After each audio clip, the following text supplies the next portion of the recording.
What's good, everybody out there? Thanks for tuning in to the Let's Talk Indie podcast, where we talk about everything related to independent entertainment. I'm your host, Deron Alexander, and today I have a very, very special guest. My guest is a leading actress in two of the most talked about movies on the internet right now. The first one is Bars. Bars is a movie about a young woman who was wrongfully convicted of a crime, went to prison, and basically a whole lot of shit happened. I don't want to spoil it for nobody, but we probably gonna do that anyway.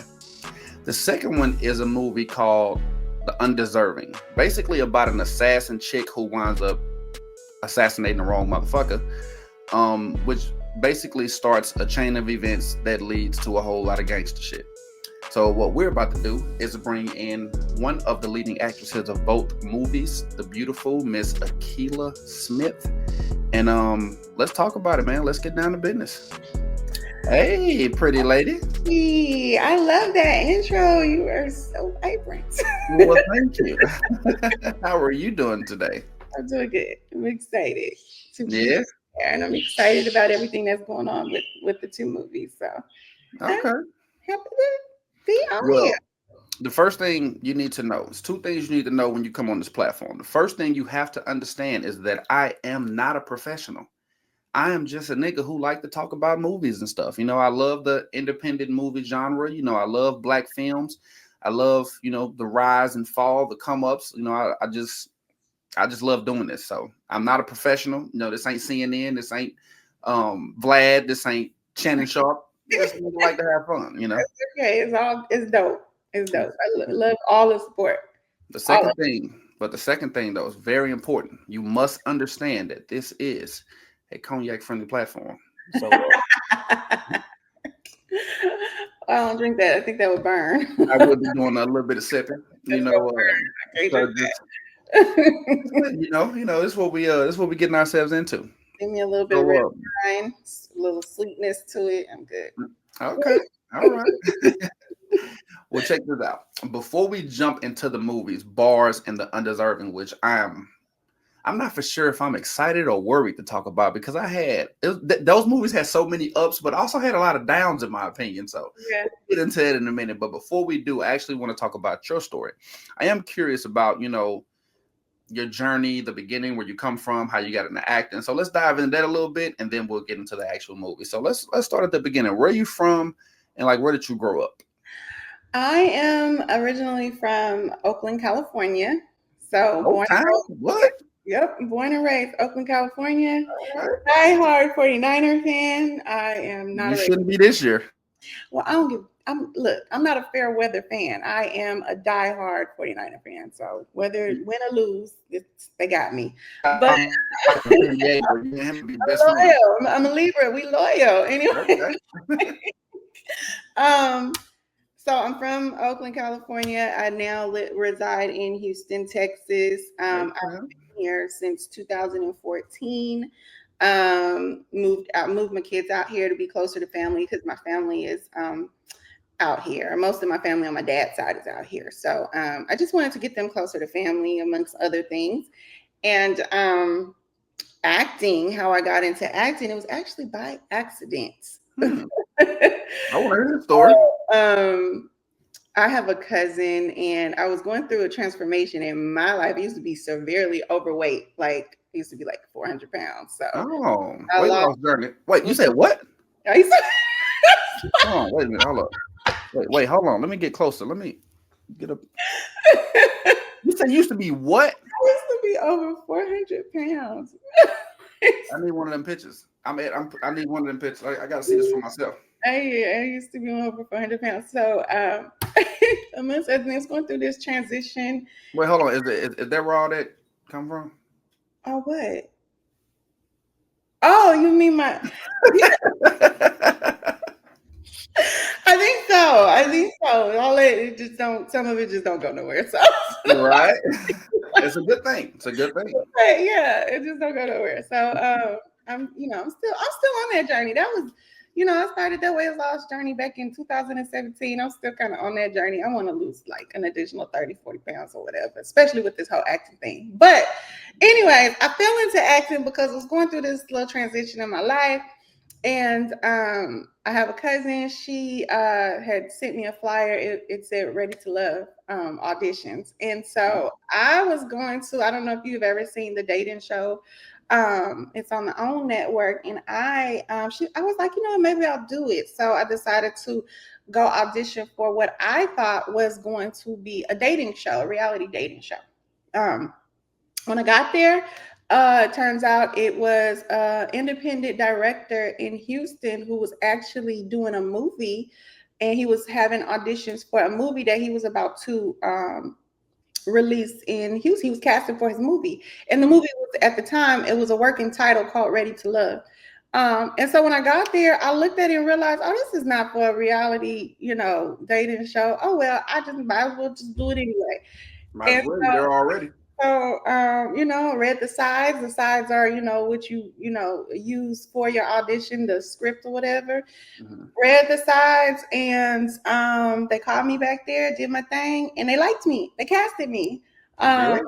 and so it was just like from there on, I just kept meeting more and more people in the industry. I started realizing how big it was in the Houston area, and how many independent film directors and creatives are actually here. And then like now that's like all my circle. Like it's everybody I know is in acting. They're a director, they're a cinematographer, they're doing something. So I'm surrounded by it, and I love it. I found out I have a knack for it, and it's something I love. I actually really, really do love. So that's how I got into acting. Right. Well, I've always kind of been like, curious about a couple of things. So one, with that being your first role, and you were able to see yourself on camera, I've always been curious to know about what does that feel like to see yourself for the first time, whether it be on a TV screen, whether it be at a big premiere. I tend to ask like a lot of the actors who come across my platform because I know how I felt, when I first went hell viral on the internet. It made me feel some type of way. So what was the feeling that you got when you first seen yourself like in an action that movie? What was the feeling that you got when you seen yourself? So are you talking about the one where I auditioned for the first time? Was that the Because first time you seen yourself? no, it didn't. That movie didn't even get released. Actually, Oh, what hell? well, What? what happens is in the industry you do auditions, and some of the things that you do, some of them do come out, some of them don't. I have a bunch of projects that I've done, but they just weren't released or haven't been released yet. I've done short films and things of that nature. So to be honest, Well, hold on. Well, let me redirect my question then. mhm. How did you find the motivation after that? After a project you was in didn't get released, you never even got to see yourself act. Like so, so was it Well, the set you were on? Was it the acting you were doing that gave you the push? Like where did the juice come from if you didn't even get to see yourself? it was just, you know what, the whole thing, the excitement never goes away for me. That's how I know that I loved it. Mm, Once I okay. realized that I could do it. Um, it was just the excitement of it all, just being in it all. Something I never even thought of. I never even thought about acting. It was never something that was like on my radar. Hmm. And then once I got into it and started meeting all these people and being on sets and stuff like that, like it's just exciting. It never goes away. Whenever I am booked for a project or whenever I'm told that I'm going to be a part of something, I'm just always, it's exciting. Just the thought of being a part of that process, because I think that, filmmaking and stuff, it's just like, it's seeing everything that goes into it is just amazing to me. It's like you're literally taking your thoughts, like a writer, a director, whoever, they're taking their thoughts and they're putting them on screen for you to see. So you're actually seeing into the minds of other people. And I Hmm. find that to be amazing that we have the ability to do that. And there's creatives out there that take the time to do that. And then you get a respect for it because you see what goes into it. You got a lot of people watching it and they criticize it and stuff like that, but they don't realize what goes into producing something like that for your entertainment. So just being behind the scenes and seeing all of that, even though my project may not have gotten released, I'm still excited to be a part of it because in my mind, something's going to happen. I'm going to get released. I'm just too amazing not to be. So it's I love the confidence. so so the motivation is really not that hard for me Mhm. because the excitement never goes away. Never, ever. Well, check this out. Let me ask you this. As an actress, so I've always been like curious, and the reason why is because I've debated my whole life. Even when I go into business with my friends, we have conflicting ideas and all that type of stuff. So I've always been curious about actors and actresses. How difficult is it to bring somebody else's vision to life? Like, for example, say you were casted for a role and you were on set, you were performing, and they wanted you to do something a certain type of way, but you knew in your mind that it would be better if you did it a different type of way. But at the same time, your job is to bring that person's vision to life. So, like, is it ever conflicting? Have you ever been in those type of situations, or you just take the script, go with the flow, and do what it is that they ask you to do?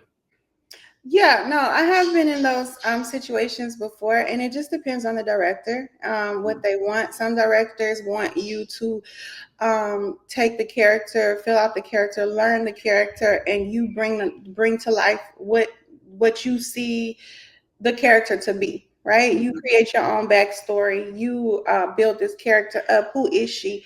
What moves her? What is her favorite color? What does she like to eat?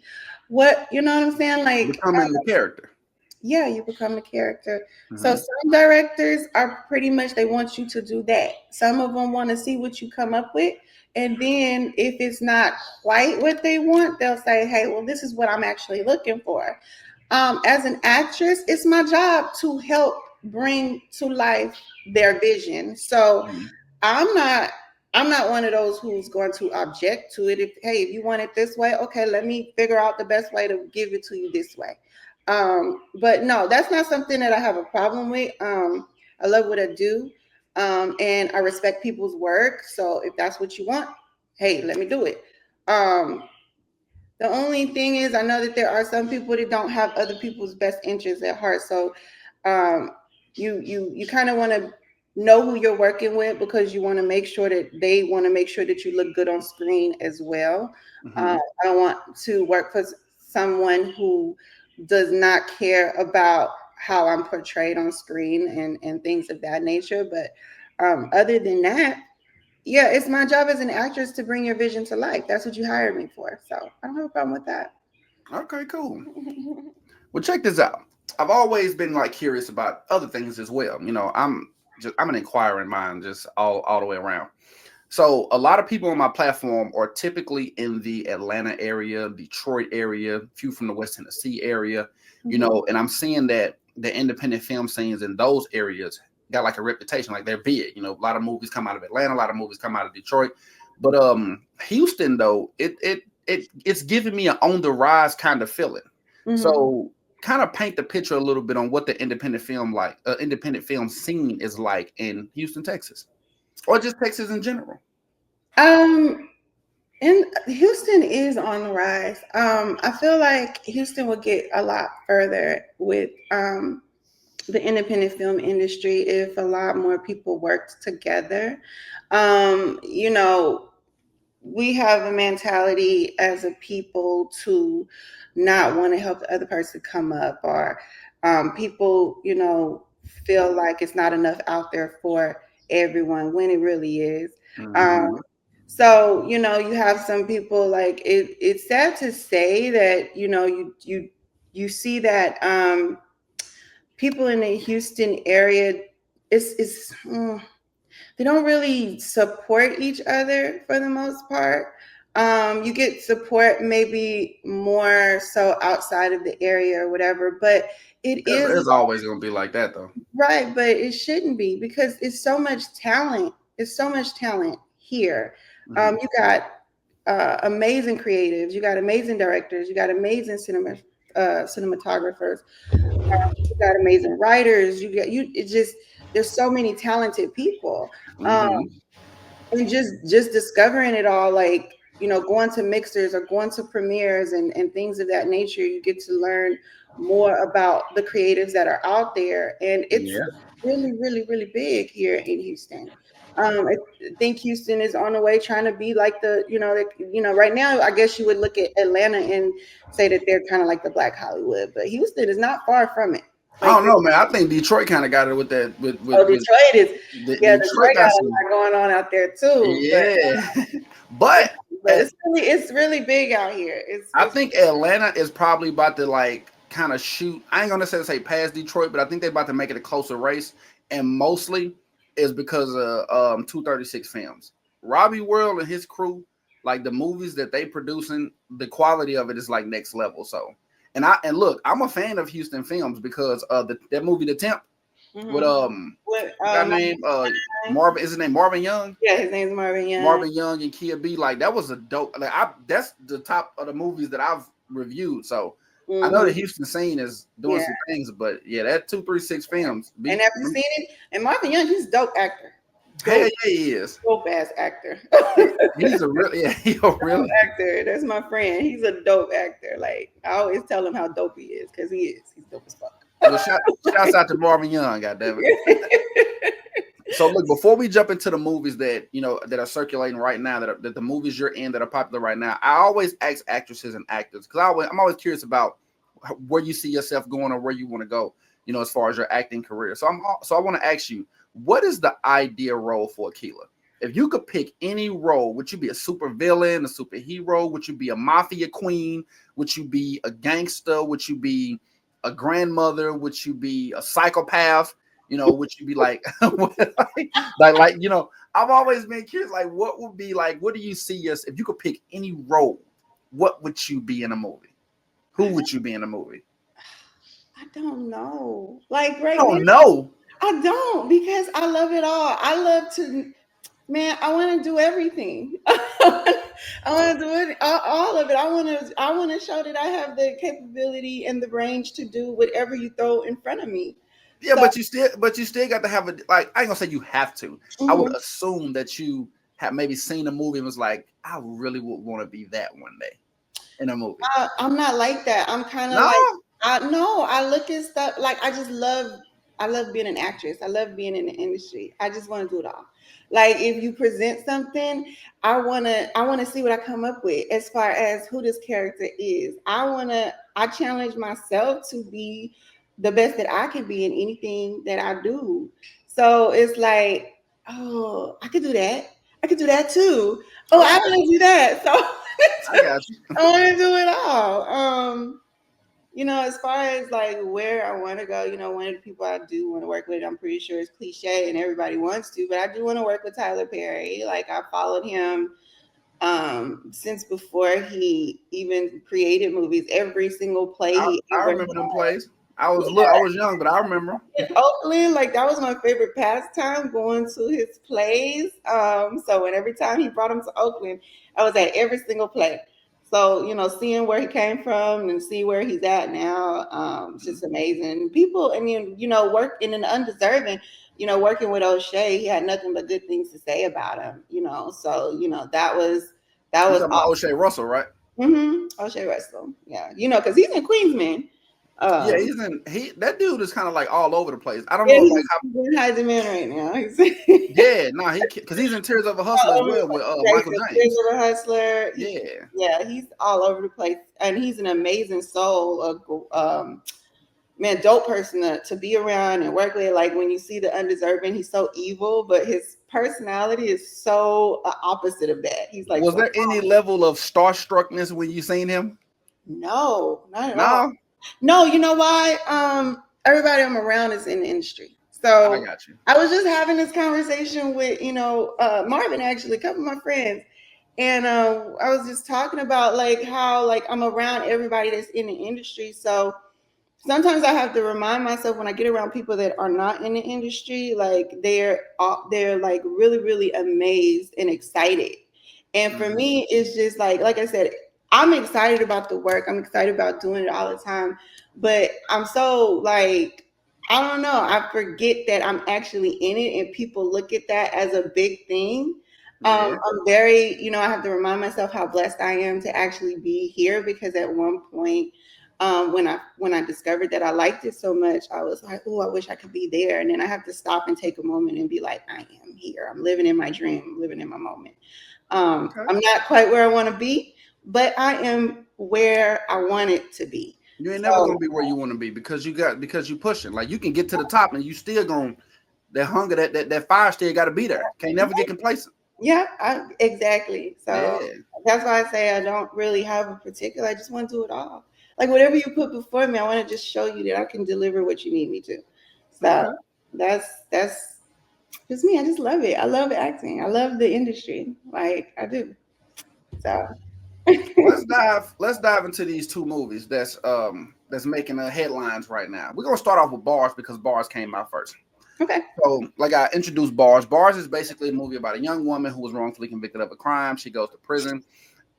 And you know, it's like a real complex and strong plot to Bars. It's a lot going on that you don't find. You have to watch the whole movie to know what's going on. Mm-hmm. It's not easily predictable, you know, and but I got a lot of there's some Shout out to the writer and director Elmore. What's his name? Joseph Elmore. Is he the same person who did the Undeserving too? Yep, he is the same person who did the Undeserving. And I didn't even look it up. I just he's an amazing writer. So no. That boy is a fantastic writer. Right. Look, even with all the criticism that I have about the two movies, the one thing I can say, he know how to put a story together. Absolutely. He can write. Absolutely. He can write his ass off. So before we go into the movie, I want to know, how did you come about being in the movie? Let's talk about you actually getting in the movie. Like, where did that come? Did you go to a casting call, know somebody, you get a phone call? How'd you get in the movie? I actually, I auditioned. So I have a friend. She's a comedian. She works with Joseph Elmore. She used to always tell me, "You need to audition. You need to audition." She thinks I'm an amazing actress, and she used to just be like, "You should audition." He has a cast call, but I never had a chance to really audition because I have a 9 to 5 job. Mm-hmm. So I do too. right. So I have to I can only audition. I only want to audition when I can commit my time. Mm-hmm. And so I just didn't have time. And then, I had a moment where I took a break from acting for about a year or whatever. So I just didn't get a chance. So what ended up happening was he was auditioning for Bars actually. Mm-hmm. And so she sent me the flyer and I said, okay, well, I'm going to go ahead and audition. But I had missed the in-person auditions. So I had reached out to Joseph and asked him if it was okay if I could put in a video audition. And he said, yeah. So he gave me a date and a time to do it. And with work and everything else I was doing, I was also doing my first play at the time. Mm-hmm. So I was trying to make time for that. Then, creating an audition video was taking a lot of time because I had to focus kind of like on the play and my lines for the play and stuff like that. And once I got the video in, I literally got it in on the last day, right before the time slot was over. Sent in my audition to him. I sent him a message, said, hey, I sent you my audition. And maybe like 5-10 minutes later, he called me right back. Mm-hmm. And he was like, his first words to me is, I am upset with you. And then I was like, well, why? I turned it in on time. He said, yeah, but I already cast it for that part. And you were really good. He was like, you were really good. I wish you had an audition sooner for that part. You probably would have got it. But I was like, well, you gave me a time and I turned it in on time. And then he was like, yeah, but you have to understand us as directors, when we're, picking people, if we see something that we like, we go for it, Mm-hmm. So he was like, the best thing to do is to, like, when it comes to auditions, try to get it in as quickly as possible. Mm-hmm. And so he was like, but I really do want to work with you. So he sent me another role. He sent me the Denny role, and he sent me it was the correctional officer that you see in there. He sent me that role too. And so, wait, hold on. You talking about the girl who was walking her down to get? yes, he Oh sent my me that god! role I wish you would have played that role. he sent me You that role fighting on too. her. So I did another video audition. I sent him over my audition for Denny. And so he told me that Scarface was supposed to be in it. And he was like, depending on which character Scarface wants, you can, if he doesn't pick Denny, you can have Denny. Of course, Scarface picked Denny. And so I was originally set to play the correctional officer. Um, but what ended up happening was Scarface ended up having to go on tour and he couldn't do it. And so he gave the role to me. So everything happened as it should. I got Denny. I play a cop turned lawyer, and I feel like I did a good job. I think you did an awesome job. But one thing I do want to know, so bars kind of piss me off. I'm just keeping it a buck. Okay. As I was watching, I'm just because like I'm unapologetic when I speak. I'm unbiased and I try to keep it as real as I possibly can. That's fine. When I was watching bars, this is the feeling that I was getting. I was like, this is some bullshit. But hold up, wait a minute. That's not all. But then it would go for wait, hold on. This shit just got intriguing. Wait a minute. Okay. And then it'd be like, now why in the fuck did you do that? I don't want to watch this shit no more. I'm like, wait a minute, hold on. That just got hold up. You see what I'm saying? Like, bars took me on a roller coaster. Like, I'm gonna tell you why. I felt like I said, it was extremely well written. I love the fact that they included like the politician aspect of it, the government aspect of it, the bribery aspect of it. I like the fact that they made the lead character's sister like a professional safecracker. Like all that was dope. You know what I'm saying? I just felt like some of this shit was just like, so Lil Zane, for example, and I was in a movie with Lil Zane, ironically. Me and Lil Zane was in Hidden Lies with Clifton Powell and Trey Chaney, so I never met him or nothing like that, but we just so happened to be in the same movie. But that scene when they shot the wife, I was like, this I don't think that'll happen in real life. You know what I'm saying? It's called movie magic, baby. It's not supposed to. No, I was like, no. And then, like, even like with the ending, with the way that, and don't get me wrong, I like bars because bars is well written. Like whoever wrote it can write. Joseph Elmore. Shouts out to him. Even though she got the spoiler alerts, I think I just said this earlier today, but even though she got the governor to sign the pardon to get her sister out, I think in the manner in which it came, I just feel like it could have been like there could have been more charisma added to it. You see what I'm saying? And another thing that I did notice about bars, like I noticed in Undeserving, that's why I feel like the same person put it together. It's actually it's fairly dark as far as like just the color itself. Like it's a fairly dark movie, but overall though, like I say, is well written, and it keeps you captivated. You have to know what happens next. So as much criticism as I got for the Bars movie, I got to give it all the fuck. It's just as much respect. You know what I'm saying? Because like I say, it was a dope movie.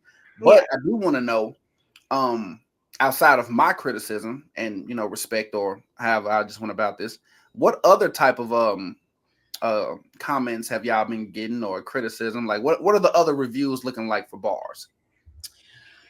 Honestly, they've all been good. People love the movie. They really love the movie. The two scenes that they talk about the most, and I'm gonna try not to do a spoiler for people.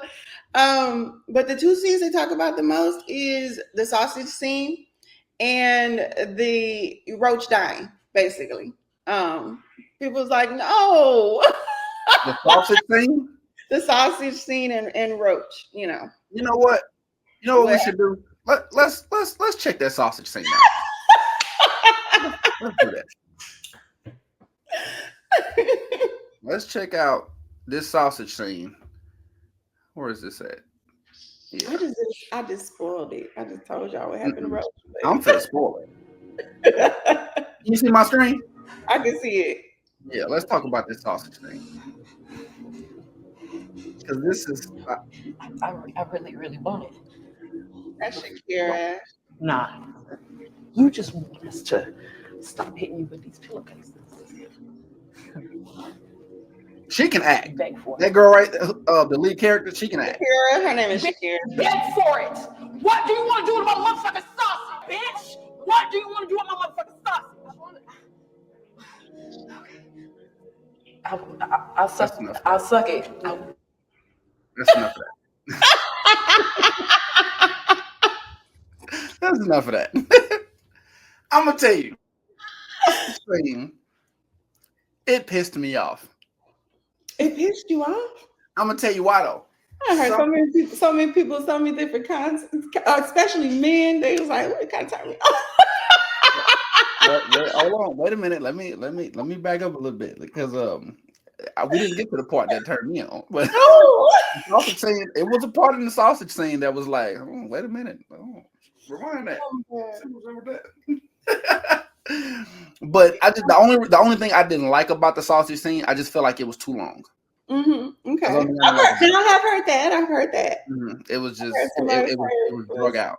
It was too long. I've heard all kind of comments or whatever, but yeah. Have you heard any have you been getting any particular any specific comments or reviews about your character? Yeah, I actually got a lot.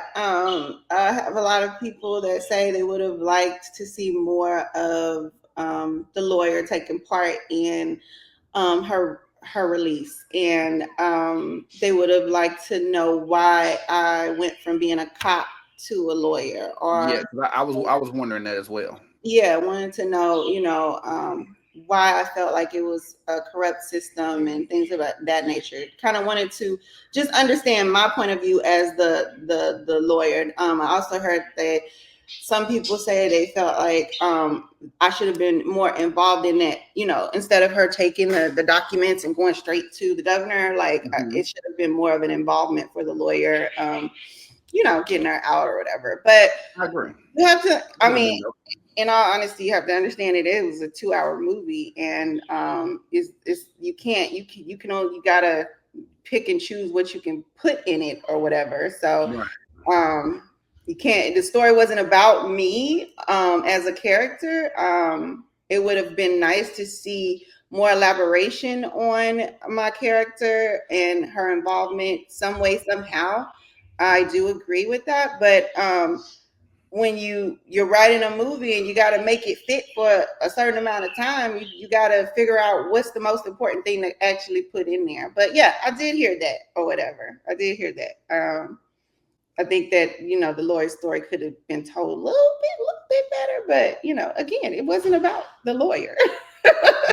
I not switching gears a little bit. How often do people think your eyes are fake? And the reason why I'm asking that is because I watched this movie with my homegirl, and when you popped up as the lawyer, like your first scene as the lawyer, and you had a close up on your face, my homegirl was like, she was immediately like, "Why'd she wear those contacts?" And I was like, "That's her real eyes."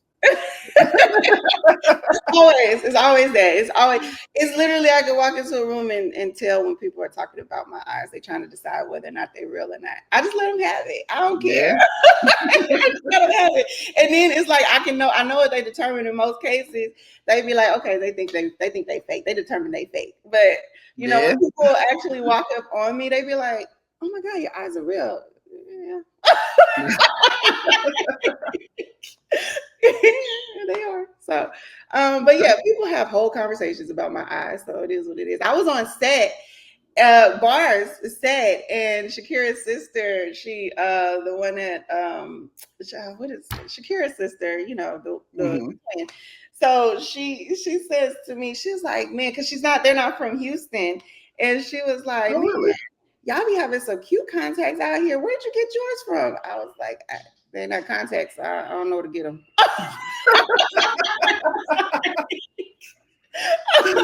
So I kind of be wondering, because if you tell a person, no, these are my real eyes, and they like, yeah, what the fuck ever, nigga. I get that too. Yeah, right. They be like, yeah, right. But people that get right up on me, they be like, oh my God, yeah.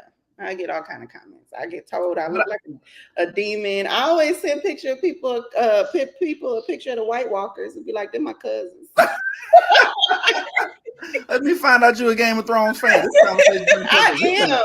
Oh, I'm a Game of Thrones fan. No. You just like the show. You ain't a fan like me. I done watched that. I think I done watched that series maybe 4-5 times already. But yeah, I'm a real Game of Thrones nerd. So I'm gonna ask you one question. I'm gonna see how deep of a fan you are. Oh my God. Let's see. I already know you ain't gonna know. Don't nobody know but me and the nerds. What? Why was Jack and Hagar in Westeros? Wait, you said what now? Why was Jack and Hagar in Westeros? Jack and Hagar in Westeros. Jack and Hagar, the assassin that taught Arya Stark how to be a faceless man. Why was Jack and Hagar in Westeros? Because remember, she met him on the King's Road when they was on their way to the wall after Ned Stark got his head cut off. Why was Jack and Hagar? Remember, they was at Harrenhal, and she told Arya, give me 3 names. Mm-hmm. You know, because you say you owe the faceless god three lives. Go give me 3 names. Mm-hmm. That assassin, Jack and Hagar, he was a faceless man from Bravos. Why was he in Westeros? Why was he? You ain't a nerd. You're not a Game of Thrones nerd. I'm a nerd. Well, tell me. Jack and Hagar was in Westeros to kill Ned Stark. Were they? Absolutely. I'm gonna look that up. Let me. Well, you're gonna have to come to the conclusion with just. You got to understand. Jack and Hagar is a faceless man. We're not gonna talk about that. Let's get back to this movie because this is gonna turn into a Game of Thrones show. Look, people gonna look at this and be like, "This nigga is a real nerd. Like he really told shit." Like, yeah. But you gotta understand though. I also read the books before I ever even knew a show existed. Oh, okay. No, I didn't read books. Yeah, I didn't even know Game of Thrones had a show. I read all the books first, and then when did you find out about the actual show? Huh? When did you find out about the actual show? To be honest, I found out about the show late as hell. I found out about the show maybe around like season 5. Oh, okay. Yeah, so I read the books, and a friend of mine, a guy named Vito, he seen me reading the books, and he was like, "Have you watched the show?" I was like, "Wait, Vito, the photographer?" No. This cat named Vito Escobedo. He a big thug gangster essay cat out of South Texas. Oh, okay. But he seen me reading the books, and he was like, "Have you watched the show?" And I was like, "It's a show to this?" And he was like, "Yeah, it's like season 5 already." I was like, "What?" Yeah. And so I sat down and watched the show, and I was like a kid in the candy store. It was like I had a friend and she used to watch it all the time. Like you couldn't text her, talk to her while it was on. And for years, it was like that for her. I'd be like, "Oh, Game of Thrones on, I can't watch it." And then, I can't talk to you. And then I think maybe around the same time, maybe season 4 or 5, I finally was like, let me see what this is about. Because every time this come on, I actually not want to be bothered. Mm-hmm. And so I watched it and I was immediately pulled in. The first episode, I was immediately pulled in. It was like, oh my God. So yeah, it was really good. It's really good. So anybody who hasn't seen Game of Thrones, they need to watch it. Well, let's jump back into these movies before I nerd all the way the fuck out. Mm-hmm. Oh, it was just an ad. So back to before we get into the Undeserving, I do want to touch on bars just a little bit more. Okay. What was your initial thoughts after you seen the movie for the first time from beginning to end? Honestly, being that this is a narcissistic industry, I was more so worried about my performance, right? I hadn't seen Bars until it released on Tubi. I think it was the 7th of November or whenever, or the 12th or something. Anyways, I hadn't even watched the movie, but I remember being on set and there was like, I had wardrobe conflict. I had, it was just a bunch of stuff going on. I wasn't in the best headspace at all for my scenes. And so, and I wasn't the most prepared only because, like I said, I had literally just finished doing a play. And I finished the play the Saturday night and was on set for Bars Sunday morning. So I was like, kind of like in my head and nervous. And this was like my first real, like being on set in that capacity, my first time being on set in that capacity. So it was like a lot going on, butterflies and nervousness and all of this other stuff. So I just wanted to make sure I did good. And so I was so like worried about my performance. And then later on that evening, I had another scene, the very, very last scene that I had where I'm talking to Shakira's sister. That part I didn't have all my lines memorized.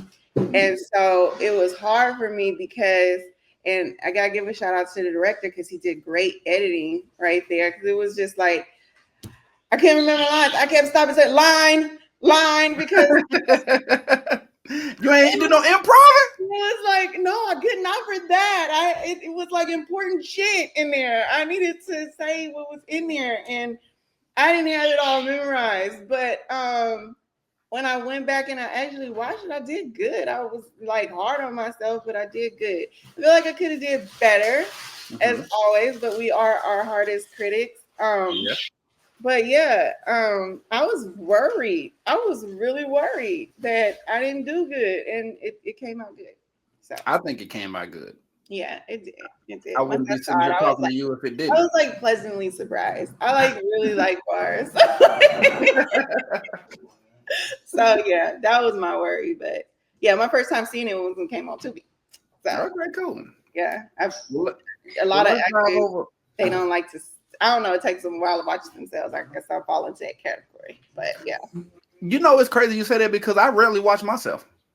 Really?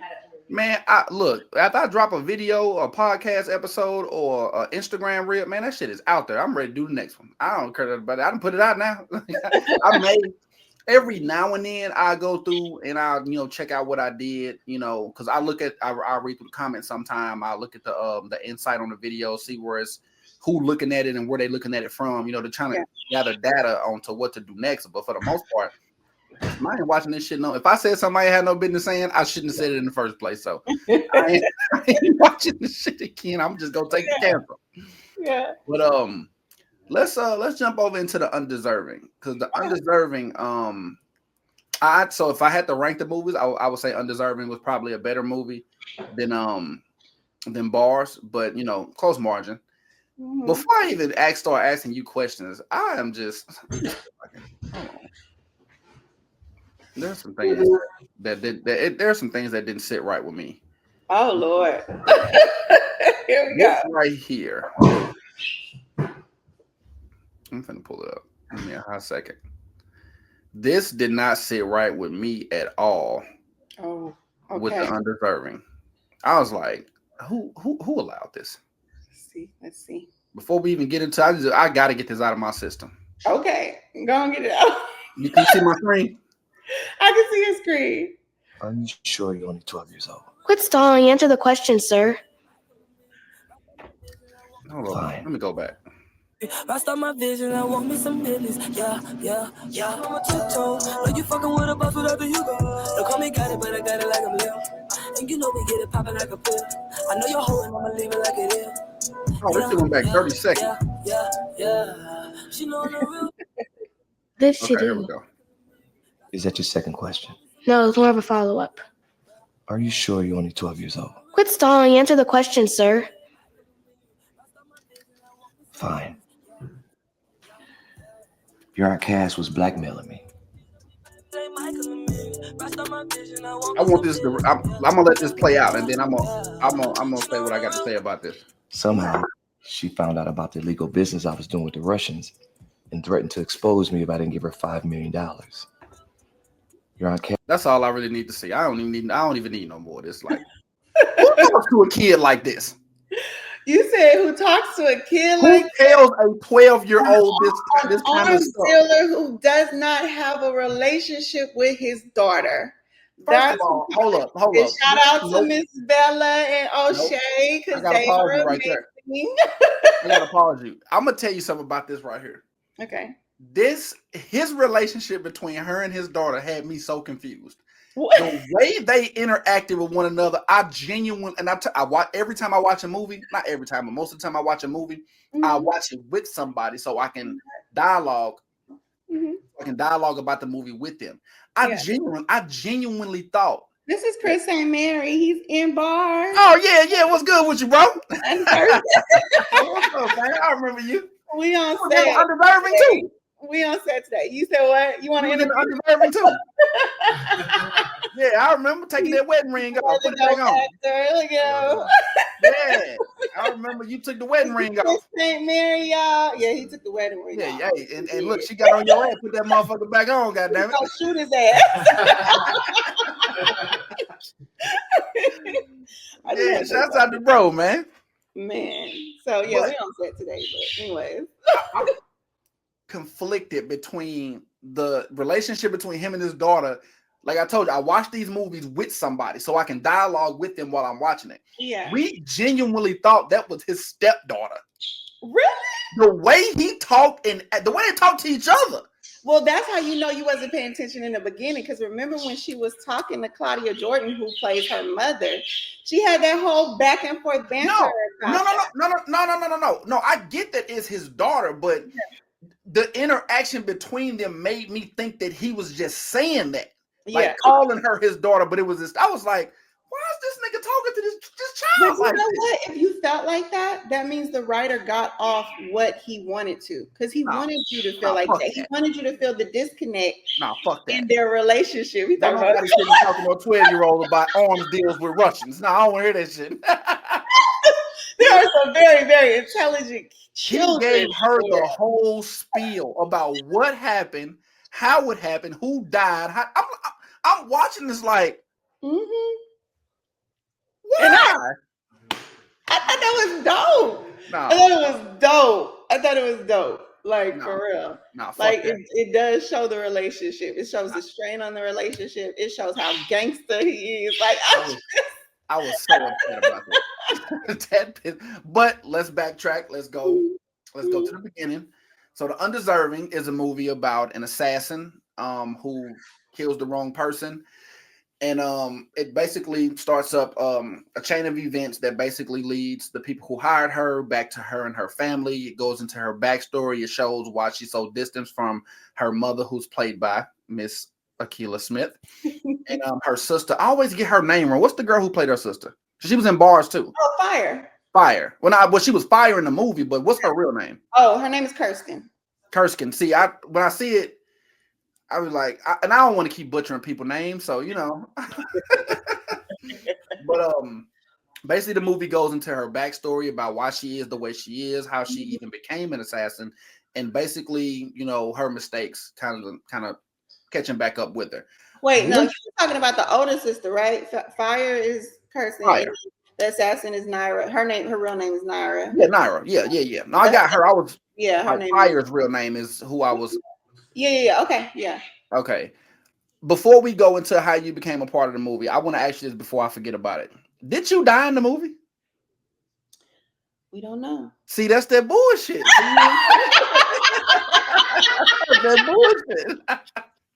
No, man. We don't know. First of all, Fire ass is supposed to be dead too. At the gate, like, no, he got smoked. And I looked up and I was like, wait a minute, hold up. No, am I watching the same movie? Right. Oh, so, right. We'll talk about that here in a minute. Let's go to the beginning. Let's go about how this movie came about. So how did you initially get involved into the movie Undeserving? The Undeserving. I auditioned. Like I had worked with Joseph on Bars. Mm-hmm. And then he was doing The Undeserving, and I saw her character, read her character, and I auditioned for it, and I got it. I felt like I was the better person for it, so okay, I got it. Well, see, the reason why I asked that is because you had already worked with him, so I'll always be like, I'd be wondering, is it like kind of like a club group type of thing, like because you worked with him already, he might have, hey, yo, I got this movie I'm getting ready to do. No, it wasn't that.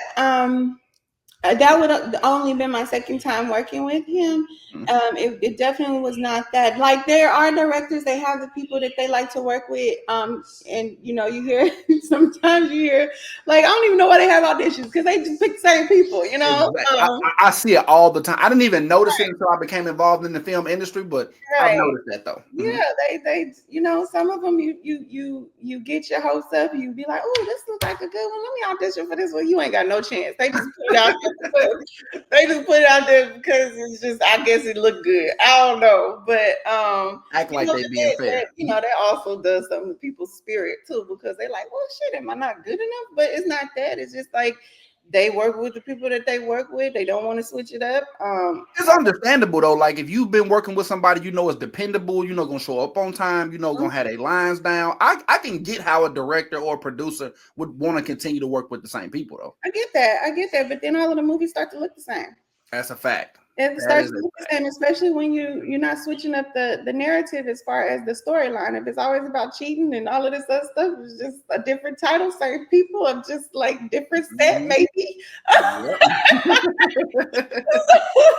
So I mean, I just, you know, it's always good to look at new faces and see what's out there. And a lot of like directors do it.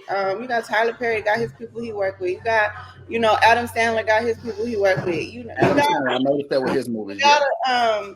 You got a lot of, you know, directors that do have people that they prefer to work with. But I also see storylines change. I also see them bringing in new faces. So it's not you're not looking at the same exact people. I think the difference between a higher budget and a lower budget is when you write in a story, you got maybe 3 main characters. You don't have a whole bunch of characters. So you looking at the same people all the time gets redundant. It does. So, and it's only because in every storyline, because it's a lower budget, you have 3 or 4 characters. So if I'm looking at the same 3 or 4 characters for this movie, that movie, okay, I'm looking at the same shit now. That's a fact. So, I mean, in that case, you need to be, hey, come here, Yaz. This is Jizz and Bars. This is Yaz. Remember her? I remember her. Hey, what's going on? Well, she wasn't the one that was that could fight real good, was it? Yeah, that's her. I was deep. All right. I was the thief. No, you the one that got out. You had an out date. Home. I got parole. Yeah, you got parole. Yeah, I remember you. Yeah. I be analyzing these movies. I listen to them. Look, one thing I'm bad at is I'm terrible with names. So it's hard for me to remember names, but I remember. I am too. I'm bad with names too, so it's okay. We in the same boat when it comes to that. Wait, hold on. What movie y'all getting ready to film? I want to know about it. What we are filming, we're filming Complex with 2 X's. Complex is the sequel or the second part to the original Complex. This one is Complex. Huh? Do I need to go watch Complex? You should. All right. There's a Complex 1, and it's still popular on Tubi. And then this is part 2 to it. So this one is Complex. It's spelled COMPLEXX. The 2 X's. That's what it's called. Complex, the 2 X's. I got you. So who you playing in the movie? I play another mother. The mother. You doing the first one? My name is Wanda. I wasn't in the first one. Okay. But I am in this one, and I play the mother of the main character. The main character's name is Dane, and that's actually Chris St. Mary. He's playing Dane, and I play his mother. Okay. Yep. Is you starting to fall into the realm of typecasting? Because you No, we are not typecasting me. No, I am more than a mother. Look at me. I'm a cutie pie. Look, you might be a little more than a mother. You might be one of the MILFs. You know what I'm saying? No. I mean, I can play a MILF. I can definitely play MILF. But yeah, no. This will be my second role playing a mother. Yeah. What was can you tell me what was some of the differences in, not necessarily your role, but the preparations that you had to get into as far as your acting between Bars and The Undeserving? Because you played a different type of character. In one movie you was a lawyer, in the second movie you were more of a mother that had to do motherly things. So what would you say like the differences was for you to like get into character and really deliver your roles? It's not really a difference. You get into character. This time, because I wasn't doing multiple projects at once, I did have the time to get more prepared. So I took my time, got to know my character, figured out who she was, who I wanted her to be, what I wanted her background story to be, and everything. What things she liked. How did I want to portray her? I wanted to portray her as a loving but strong matriarch of the family. So preparation is the same. It's just taking the character and figuring out who that character is, living with that character and becoming that character. So when I became her, my preparation for her was a little bit different. I brought a little, because I am a mother, so I brought a little bit of that, caring aspect into it, the unconditional love aspect into it. My children could kind of do no wrong into it. Whereas before, when I was playing a cop turned lawyer, I used to be in the police academy. I was a correctional officer in my life before, You was a CO? I was. Look, I'm gonna ask you a question, and you got to be honest. I will. Did you ever bring the sack in? Did what now? Did you ever bring the sack in? I did not. I did not. Man, you wasn't no. I did You not. was a CO, man. You wasn't no. I know. I had coworkers that did. Some of them got arrested. Look. When I was in the state, I convinced 2 officers. Right? You know what I'm saying? It was a wild time. I wasn't one of those that you could convince. I was one of those that was always talking mess back. Like, you wouldn't have got along. Nope. No, but we got along though, because they'd be like, Smith, I respect you. You know what? We probably would have. Like, you ain't got to bring the sack in, but just long as you ain't one of them assholes always. No, and I wasn't. I was not one of those assholes. At the end of the day, they're human. And you got a lot of people in as corrections, and they're on an unnecessary power trip, and they just wanted simple things. You know what I'm saying? If you tell them you're gonna do something, just do what you're gonna tell them. At the end of the day, I want to make it home to my family. And if you asking for another sandwich, it's not that serious to me. I'm gonna give you another sandwich. You want another sandwich? Hey, got a few of them. Give you another sandwich. Like, hit you with that blade. You all right? You know what I'm saying? You want to watch a little bit more TV? Go on. Just don't bother me. Like, don't be in there trying to commit suicide and create more paperwork for me. I'm good. Right. Well, look. So, yeah, we got along. It was maybe like 1 or 2 that I didn't get along with. And I'd be like, you know what I'm saying? Oh, you still talking? Oh, you threatened my life. Oh, okay, writing that up too. We're going to add some more time on your ass. Nope, we ain't friends no more. But yeah, I was a correctional officer. I've done it all. Look, though, one thing I do want to get into that I feel like you did, I highlighted, I noticed you're acting more in the Undeserving than in Bars. But in my opinion, it was because in Bars, you didn't have to do as much. I guess I would say acting in Bars as you did in the Undeserving. Right. So I do want to pull this up because it was this scene where I was like, you know what? I'm fucking with her acting. Like this scene, and it wasn't a crazy one, but it resonated with me though. Okay. Doing this with you. Don't wait for me.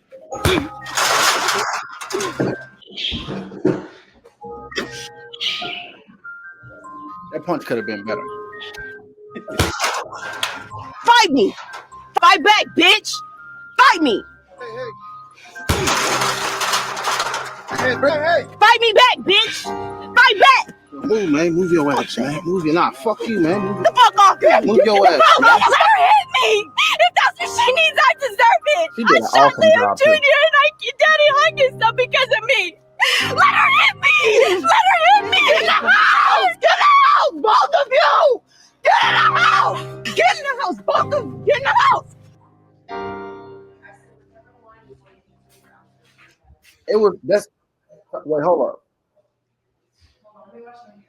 Wait, hold up. I ended that way too fast. There's more to this. Yeah, it is. Hold up. I didn't mean to hit that button. It's okay. Because I liked it the follow-up scene. Okay. I'm gonna go back a little bit. There we go. Talk, damn it. I already said what I had to say. Oh, really? And what about you, Harper? She hates me. She does not hate you. What the hell? To me, Ma. You hate me. My screen was froze, wasn't it? Yeah, it froze a little bit. No, I gotta go back. It's like I go back. Talk, damn it. I already said what I had to say. Oh, really? And what about you, Harper? She hates me. That's She does not what hate was. you. Don't speak for me, Ma. You hate me too. You try to forgive me for what I've done to this family, but I see the way you look at me.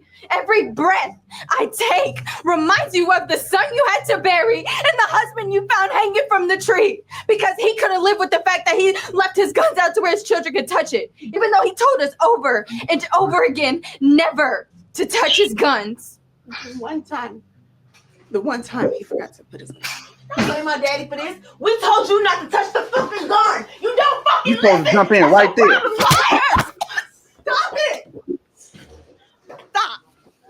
Stop it. She was 10 years old. You really want to blame a 10-year-old for playing? Baby, that's what 10-year-olds do. Wait.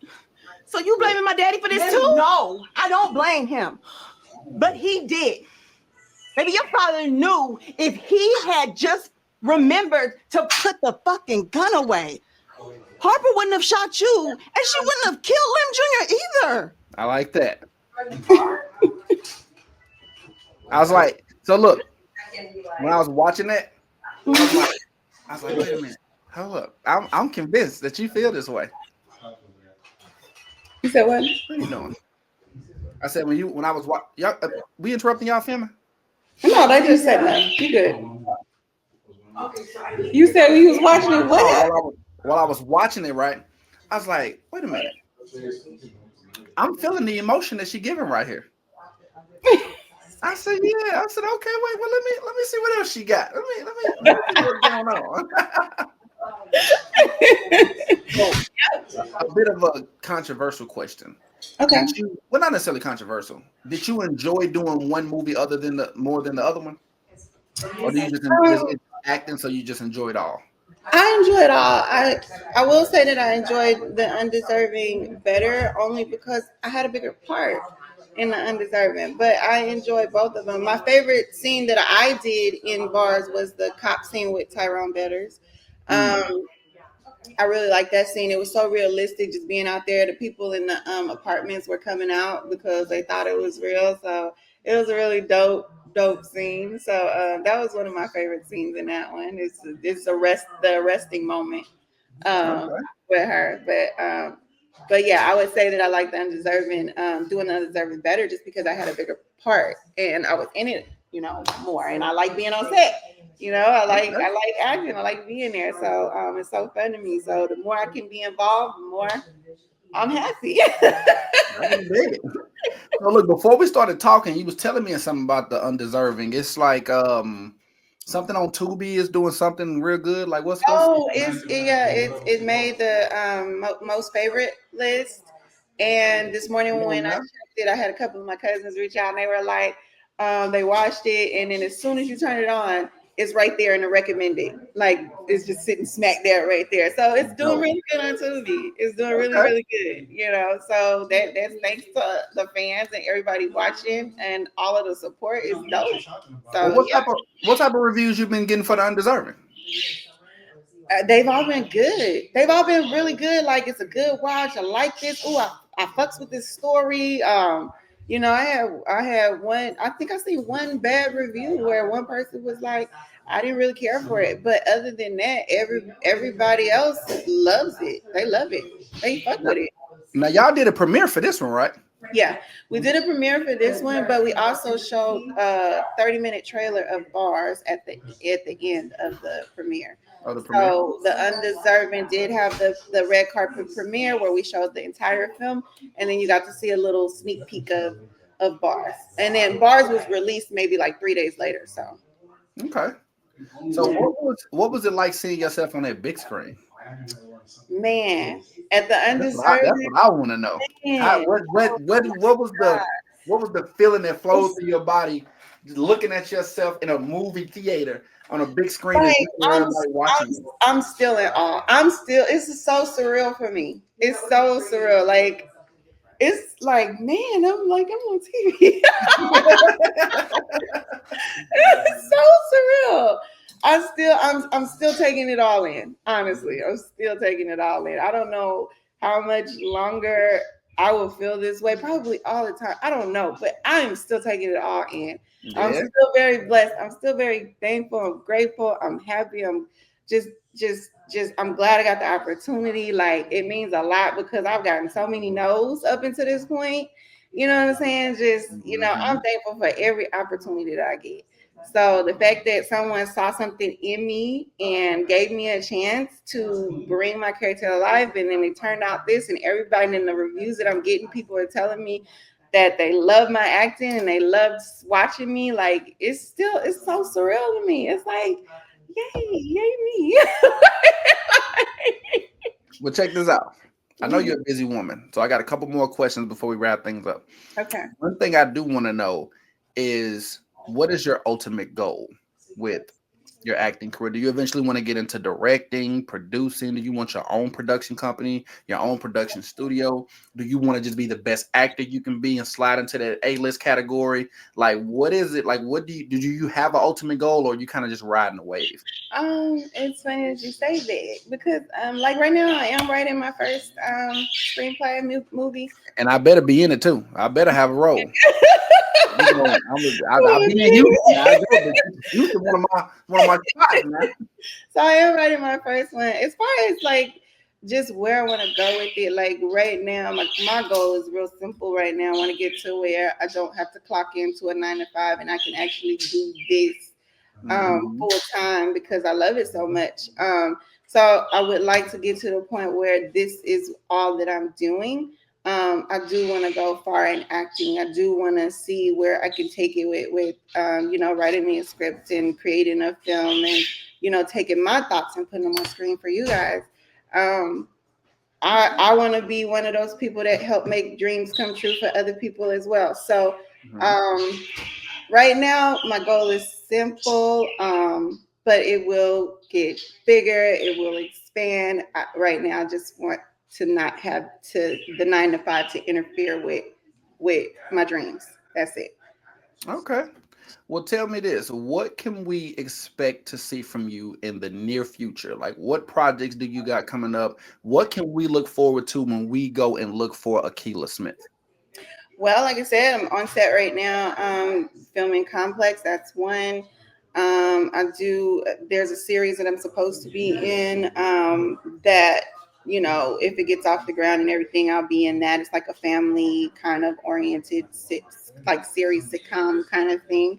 I actually have a callback audition scheduled for next week. It's actually in Dallas, so hopefully that pans out. I'm looking forward to that. But right now, I'm just gonna keep auditioning and keep trying to be in these projects and keep bringing these characters to life the best way that I can, and just keep this great feeling going on that I have when I'm doing it. So check this out. There's a question that it's been in my mind since we first started the interview, but I've been debating in my head whether I was going to stay away from the topic or whether I was going to ask you. Oh. But I started thinking to myself, like, man, I'm unapologetic. You know what I'm saying? Like, it doesn't look like staying away from the topic. I feel like something, goddamn it, let's talk about it. So, independent films tend to have more graphic scenes, sexual graphic scenes than major films. Now, in Undeserving, you did have a kissing scene, but it wasn't much sexual things attached to it. Right. Would you do a sex scene? And if so, how far? Like, what are your limitations when it comes to that? Let's just make it simple. I'm not a porn star, but I'm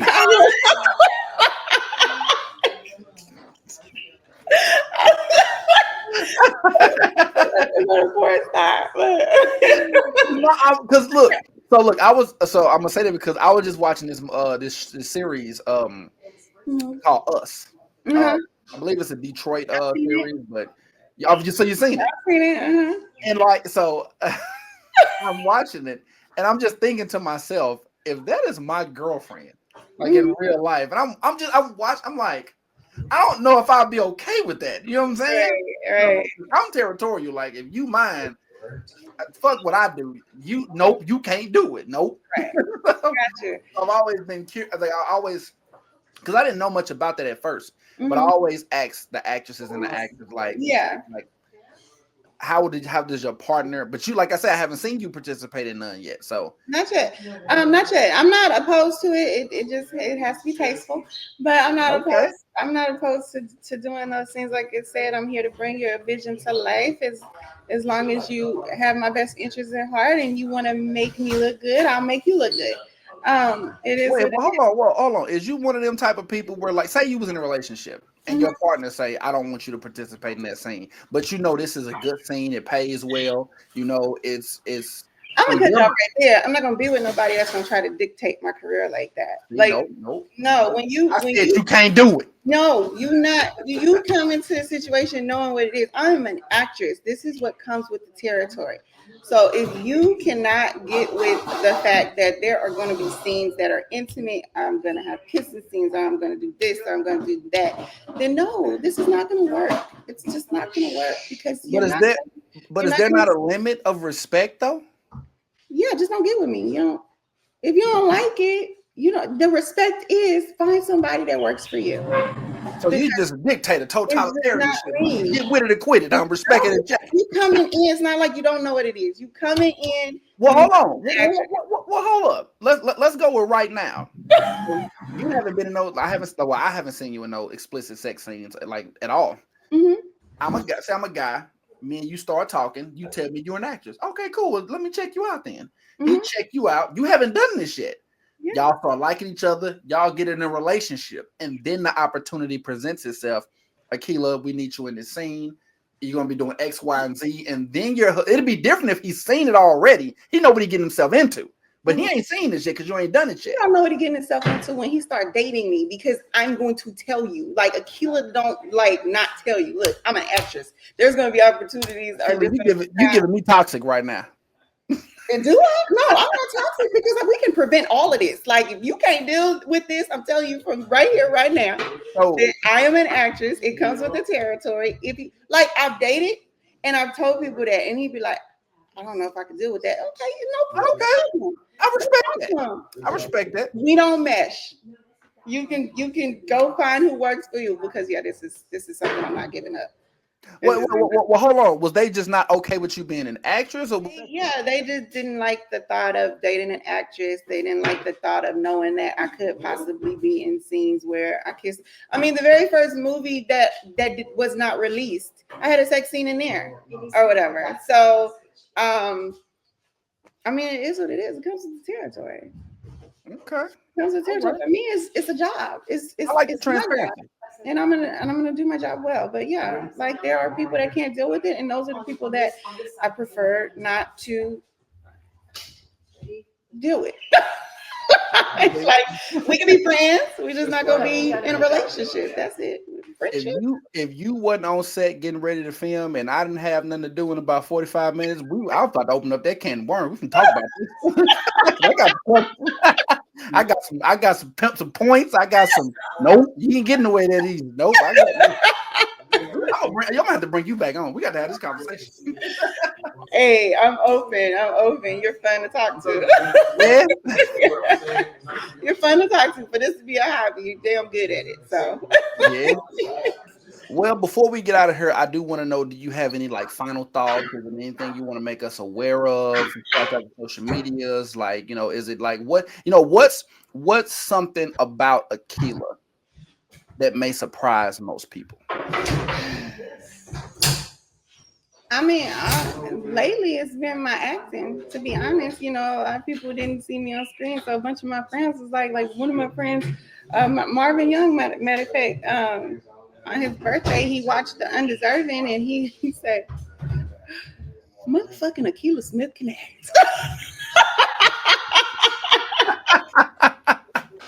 He said, "What the fuck you been doing your whole life?"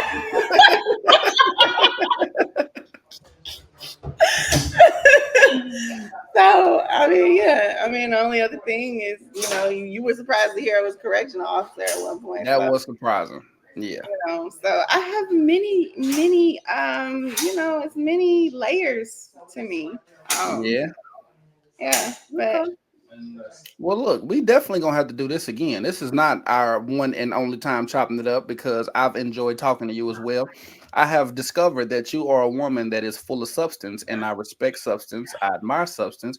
I admire your acting ability, and I'm definitely looking forward to seeing all the things that you do in the future. And when you make it big, I get to say I knew you first. So when I show up to the red carpet and I'm behind, like, hey, yo, Aequila. There you go. Got my number on your phone. Like, hey. Just make sure let the security know. No, he with me. He good. You know what I'm saying? Don't let him in. Let his crazy ass in. Well, Aequila, it has been an honor and a privilege to talk to you. I appreciate you sitting down and letting me get to know you and opening up to the viewers of my platform and obviously your platform too. Yeah. But I wish you nothing but the best, and everything you got going on. And people be on the lookout for Complex because I'm definitely gonna watch it. Yeah, watch one.